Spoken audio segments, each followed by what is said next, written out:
Jadi dalam masalah tarawih ni ada 3 perkara yang kita nak kena faham. Satu, berapa bilangan rakaat dia. Yang kedua, berapa malam tarawih. Selama berapa malam kita nak bertarawih. Dan yang ketiga, Jemaat. Berjemaah ataupun tak berjemaah tarawih. Berjemaah atau tak berjemaah. Jadi 3 perkara yang kita nak kena faham tentang tarawih. Satunya rakaat, bilangan rakaat dia. Yang kedua, bilangan malam dia, berapa lama, berapa malam kita nak sembahyang tarawih. Dan yang ketiga, berjemaah atau tak berjemaah. Dalam masalah rakaat, sabit daripada hadis Nabi SAW, semayang 20 rakaat. Ada 3 kitab. Satu, Musannaf Ibn Abi Syaibah. Nombor 2, As-Sunanul Kubra. Nombor 3, Syarah Jurjani. Tarikh As-Sahmi. Tarikh As-Sahmi. Yang ketiga, Tarikh As-Sahmi. Tarikh Jurjan Lis-Sahmi. Tarikh Jurjan Lis-Sahmi. Ini 3 kitab yang mana dalamnya ada sabit sebut Nabi SAW sembahyang tarawih 20 rakaat. Jadi yang kedua adalah berapa bilangan malam yang nak sembahyang tarawih. Jadi makmul amalan kebiasaan Nabi SAW bukan sembahyang 1-2 malam, bahkan seluruh malam, seluruh bulan, sepanjang bulan. Dan berkenaan dengan berjemaah, Nabi SAW sembahyang berjemaah 3 malam. Malam pertama malam ke-23 Ramadan, malam kedua malam 25 Ramadan, malam ketiga malam 27 Ramadan. Masalah sembahyang dengan berjemaah setiap hari, setiap malam. Nabi SAW tak buat, tapi baginda suka, baginda bercita-cita untuk nak buat. Baginda sendiri tak buat, tapi baginda berkeinginan bahwasanya boleh sembahyang berjemaah tarawih setiap malam. Dan keinginan baginda ni disempurnakan oleh Hazrat Umar radhiyallahu anhu, yang mana dia jaga sungguh supaya sembahyang berjemaah tarawih setiap malam. Tuan-tuan yang dimuliakan oleh Allah SWT, Hazrat Umar dia telah perintah untuk sembahyang tarawih dengan berjemaah sepanjang bulan. Dan untuk dalil tentang masalah ni tak perlu banyak sangat, sebab mereka pun terima juga. Puak-puak Salafi, Wahabi dan sebagainya, mereka pun terima juga sembahyang sepanjang setiap hari, sepanjang bulan. Jadi tak perlu kepada dalil yang banyak. Cuma ada Hazrat Umar radhiyallahu anhu sebut, dalam hadis sebut, Hazrat Umar radhiyallahu anhu perintah Ubay bin Ka'ab untuk sembahyang dengan orang ramai setiap malam 20 rakaat. Dalam riwayat Bukhari ada sebut, tapi dalam riwayat Bukhari tak ada sebut rakaat. Dalam riwayat Bukhari tak ada sebut rakaat, cuma dia ada sebut Hazrat Umar radhiyallahu anhu perintah untuk Hazrat Ubay bin Ka'ab jadi imam sembahyang tarawih dengan orang ramai setiap malam. Dengan sahabat, tapi baginda berkeinginan begitu supaya boleh sembahyang tarawih bersama dengan jemaah setiap malam. Baginda cuma sembahyang malam 23, malam 25 dan malam 27. Kemudian sahabat datang malam ke-20 keluar daripada khemah dia, daripada tempat iktikaf dia, dah bangun takif dia, Nabi SAW tak keluar, Nabi SAW duduk situ. Dan pagi esok Nabi SAW beritahu, sesungguhnya tak tersembunyi dalam pengetahuan aku bahwasanya kamu berkumpul untuk nak sembahyang tarawih dengan aku. Tapi aku tak keluar sembahyang kerana aku takut kalau aku keluar sembahyang, aku jaga sembahyang hari-hari bersama dengan kamu, maka tarawih ni akan difardukan ke atas kamu. Jadi Nabi tak keluar kerana takut sembahyang sunat dijadikan fardu. Sebab bila Nabi buat dengan bersungguh-sungguh, dengan penuh ihtimam, dengan penuh ambil berat, maka perkara itu akan difardukan. Jadi Nabi tak buat tu kerana takut jadi fardu. Maksudnya Nabi nak buat, cuma takut jadi fardu beban atas umat, maka Nabi tinggalkan. Dan Hazrat Umar telah sempurnakan kehendak Nabi SAW di zaman dia. Tuan-tuan yang dimuliakan oleh Allah SWT, kita kena faham bahawa sembahyang tarawih berjemaah bukan sunnah Hazrat Umar. Bahkan sabit daripada Nabi SAW, sunnah Nabi SAW. Cuma bezanya di zaman Nabi SAW, di zaman Khilafah Abu Bakar radhiyallahu anhu, sembahyang jemaah tarawih ada. Cuma mereka sembahyang secara berasing-asingan dengan jemaah-jemaah yang kecil, ada dekat sana sikit, dekat penjuru ni sikit, dekat penjuru ni sikit, tengah-tengah ni sikit, 3-4 orang, 5 orang, satu jemaah. Ada sikit-sikit. Bukan sembahyang seorang-seorang diri. Mereka sembahyang dengan berjemaah tapi secara mutafarriqah, secara berasing-asing. Maka Hazrat Umar bila dia tengok, dia kata, kalaulah aku boleh himpun mereka ni atas satu orang, ala rajulin, ke atas satu orang jadi imam, maka nak amtal, maka itu lagi baik. Daripada dia tengok nampak ujung ni sikit, sana sikit, sini sikit, sembahyang dengan berterabur. Maka kalau mereka ni dihimpunkan dengan satu imam, seorang imam ya, sembahyang dengan mereka, ini lagi baik. Maka Hazrat Umar telah buat. Jadi sembahyang berjemaah bukan daripada Hazrat Umar. Zaman Abu Bakar pun dah ada, zaman Nabi SAW pun dah ada. Cuma Hazrat Umar, apa yang dia buat, dia himpunkan jemaah-jemaah yang mutafarriqah, yang berasingan tu bagi jadi satu jemaah besar. Dan apa yang ada hari ini, Apa yang ada hari ini seluruh dunia semua orang semayang dengan satu jemaah besar, ini adalah tarekat Hazrat Umar radhiyallahu anhu. Itu tuan-tuan yang dimuliakan oleh Allah SWT. Hazrat Umar radhiyallahu anhu, dia himpunkan semua orang semayang dengan satu imam ni pun bukan perbuatan dia sendiri, bahkan daripada Nabi sallallahu alaihi wasallam juga. Faham tak? Sebab waktu Nabi sallallahu alaihi wasallam semayang 3 malam dengan sahabat-sahabat, masa tu tak ada jemaah kecil. Semua semayang dengan Nabi SAW. Bila Nabi SAW jadi imam tarawih 3 malam kan, malam 25, 23, 25, 27, masa tu tidak ada jemaah-jemaah kecil. Semua berimam dengan Nabi SAW. Maksudnya semayang di belakang satu orang. Cuma Nabi SAW tak buat selepas daripada tu kerana takut ayyuftaradu alaikum. Supaya takut kerana difardukan ke atas kamu. Sebab tu ya. Dan Hazrat Umar, dia telah himpun macam mana Nabi SAW buat. Bagi jadi daripada jemaah-jemaah yang berpecah-pecah, jemaah-jemaah yang berasing-asingan tu, dia himpunkan bagi satu jemaah besar. Seperti mana yang Nabi buat 3 malam. Jadi dia buat macam tu juga. Maksudnya asal dia daripada Nabi juga. Dan semayang 20 rakaat adalah perkara muttafaq alaih dalam semua mazhab. Imam Abu Hanifah, Imam Malik, Imam Syafi'i, Imam Ahmad rahimahumullah. Tidak ada siapa pun khilaf. Semua ittifaq bahawa semayang tarawih adalah 20 rakaat.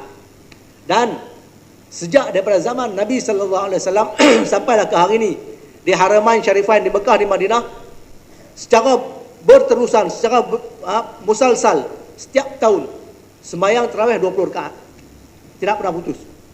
Sejak daripada zaman Nabi SAW sampai sekarang. Dalam kitab Muhammad Sabuni dan kitab Ibnu Atiyah ada sebut perkara ni. Daripada zaman Nabi SAW sampai sekarang. Secara musalsal, secara berturut-turut setiap tahun semayang 20 rakaat. Dalil ghail muqallid ataupun Wahabi yang paling kuat sekali, yang paling kemas sekali, yang paling besar sekali, iaitu dalam Bukhari bab qiyam Ramadan wa ghairihi. Dalam hadis tu, dalam riwayat tu ada satu hadis, Abdul Rahman dia tanya kepada Ummul Mukminin Hazrat Aisyah radhiyallahu anha, macam mana semayang Nabi SAW. Maka Hazrat Aisyah radhiyallahu anha beritahu, Nabi SAW tak semayang dalam Ramadan dan tidak juga selain daripada Ramadan melebihi daripada 11 rakaat. Nabi SAW semayang baik dalam bulan Ramadan, baik di luar bulan Ramadan, tak melebihi 11 rakaat. Kana yusallu arba'an, adalah baginda tu semayang 4 rakaat. Maka kamu jangan tanyalah panjang dia tu terang mana, jangan tanyalah cantik elok semayang tu terang mana, tu saya tanyalah. Baginda semayang dengan panjang, dengan elok, dengan cantik. Lepas tu baginda semayang 4 rakaat lagi. Yang kamu jangan tanya, Hazrat Aisyah radhiyallahu anha beritahu kamu jangan tanya panjang dia dan cantik elok sembahyang tu macam mana, jangan tanyalah. Lepas tu bagi dia sembahyang 3 rakaat witir. Ini makmul Nabi, ini amalan Nabi secara berterusan sepanjang tahun, sama ada dalam Ramadan ataupun di luar Ramadan. Nabi SAW sembahyang 11 rakaat. Jadi masalah ni untuk jawab dia tak adalah susah sangat pun. Ada beberapa jawab dia. Satunya adalah terjemah Imam Bukhari itu sendiri. Imam Bukhari bawa babu salatul lail fi Ramadan wa ghairi. Babu qiyam Nabi SAW bil lail fi Ramadan wa ghairi. Bab semayang Nabi SAW waktu malam dalam Ramadan dan bukan Ramadan. Lepas tu selepas daripada tu Imam Bukhari buat satu bab lagi, babu qiyam Nabi SAW fi Ramadan. Bab semayang Nabi SAW dalam Ramadan. Jadi adat musannif, adat penulis-penulis kitab untuk sembahyang tahajud, mereka sebut dengan solatul lail ataupun qiyamul lail. Ini untuk solat tahajud. Dan untuk sembahyang untuk bulan Ramadan dia akan sebut dengan qiyamul Ramadan. Jadi terjemah tu sendiri dalam tajuk bab yang Imam Bukhari bawa tu sendiri menunjukkan hadis tu bukan untuk Ramadan. Hadis tu bukan untuk tarawih, hadis tu untuk sembahyang tahajud.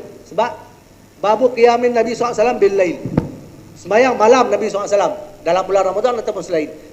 Sedangkan selepas itu dia bawa babu qiyamin Nabi SAW fi Ramadan. Tajuk dia bab sembahyang Nabi SAW dalam bulan Ramadan. Jadi dia asingkan sembahyang malam dengan sembahyang bulan Ramadan. Dan masyhur ulama bagi tahu fiqhul Bukhari fi tarjamatihi. Fiqh Imam Bukhari itu dalam terjemah dia, dalam tajuk bab dia. Tajuk bab yang dia buat tu itu adalah menunjukkan mazhab dia, pendapat dia, fiqh dia. Jadi dapat kita fahami bahwasanya di sisi Imam Bukhari sembahyang tahajud dan sembahyang tarawih, sembahyang Ramadan adalah lain, berlainan, bukan sembahyang yang sama. Sebab tu dia buat dua tajuk yang berbeza. Jadi amal Imam Bukhari sendiri macam mana? Imam Bukhari sendiri beramal macam mana? Dalam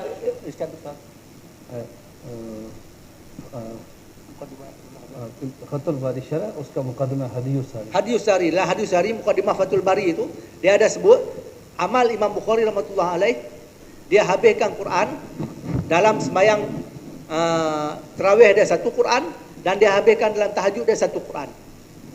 Jadi maksudnya dalam tarawih dia pun dia habiskan satu Quran, dalam tahajud dia lain, asing-asing. Dalam tahajud dia satu Quran dia habis. Jadi ini tak mungkin berlaku. Imam Bukhari dia bawa dalil lain, dia beramal macam lain.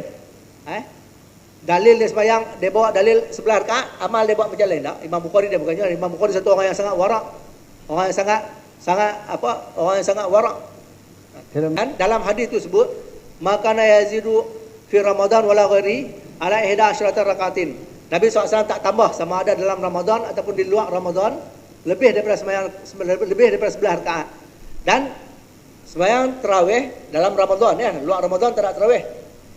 Sedangkan Hadza Aisyah sebut dalam Ramadan dan luar Ramadan sama ya sembahyang Nabi. Jadi menunjukkan sembahyang ni adalah sembahyang tahajud, bukan sembahyang tarawih. Dan Ummul Mukminin Hadza Aisyah radhiyallahu anha berada di Madinah di zaman khilafah Hadza Umar radhiyallahu anhu. Hadza Aisyah berada di Madinah dan di situ disembahyang 20 rakaat.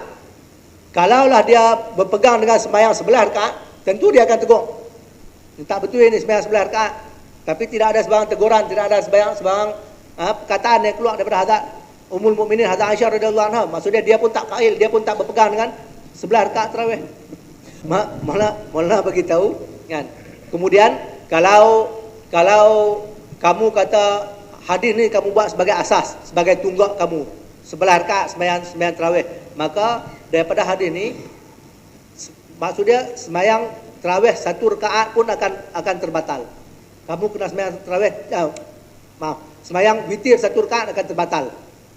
Berdasarkan hadis ni, hadis yang kamu buat asas ni, sembahyang witir satu rakaat pun akan terbatal. Kamu kena sembahyang witir sepanjang tahun 3 rakaat. Sebab dalam hadis ni sebut Nabi SAW sembahyang 3 rakaat. Yusolli salasan. Baginda sembahyang 3 rakaat. Faham tak? Jadi kamu kata hadis ni Nabi SAW sembahyang tarawih sembahyang 11 rakaat, maksudnya tarawih 8 rakaat, 3 rakaat witir. Jadi kamu kena terima witir 3 rakaat. Bukan witir 1 rakaat. Jadi kamu tak boleh sembahyang witir 1 rakaat dah. Jadi ni malah bagi tahu ni untuk saya bagi tahu dah tadi mula-mula. Sebab di sini di India Pakistan dia punya Wahabi dia sama macam di sini. Jadi malah bagi tahu ni kami kata kepada Wahabi. Bukan kata kepada mazhab Syafi'i, mazhab Syafi'i tak ada masalah. Pada saya takut kamu nampak kami kata kepada kamu tak. Ni kami kata kepada ghair muqallid. Mereka yang bermazhab tiru macam mazhab Syafi'i di sana di Pakistan. Pada. Jadi kamu pun terpaksa kena hapuskan sembahyang witir 1 rakaat.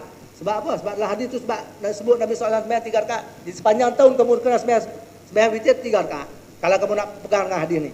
हम उन्हें कहते हैं ये हदीस तो हमारे अमल के मुताबिक हम पूरे साल 8 रकात तहज्जुद और 3 वितर पढ़ते हैं, तो हमारी हदीस है तुम्हारी कैसे है? Bahkan malah beritahu sebenarnya hadis ni adalah untuk kami, yang mazhab Hanafi.